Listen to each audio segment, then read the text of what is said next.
Good morning सेवारो taxi village सबको तपाईँहरूलाई मैले आज यो नयाँ तपाईँ चिज तपाईँ देखाउनु गइरहेको छु। तपाईँहरू यो गाउँ भन्दाखेरि चाहिँ यो चाहिँ यो रिम्बी फल छ। यो मसिनो फल अनि यति डरलाग्दो बढिरहेको छ।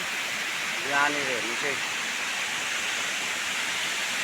यति डरलाग्दो बढिरहेको छ। यहाँनिर बाहिर स्कुटी क्रस गरेर आउनु साह्रो पर्दछ। यहाँनिर यो चाहिँ गाउँ भन्दा चाहिँ रिम्बी फल्समा चाहिँ यति डरलाग्दो ठाउँमै जानु सकिँदैन। यो मैले छाता उडिरहेको छु, छाता पनि यहाँनिर पल्टाउनु पर्दछ। यति डरलाग्दो बढिरहेको छ। हेर्नु चाहिँ यहाँनिर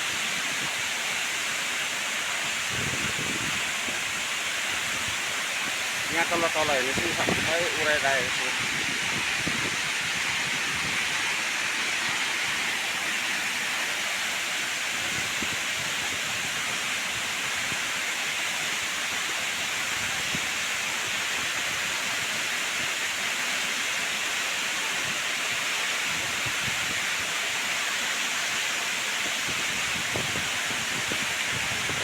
डरलाग्दो बढेको छ यहाँनिर। अब सानो कि आधी यति साह्रो ठुलो बढेर आउँदैछ। छाताहरू सबै उडाउनु पर्दछौँ। यति टाढो गरेर यहाँनिर फोन यो खिच्दैछु तर पनि छाता उडाउनु पर्दछ। यति डरलाग्दो बढिरहेको छ।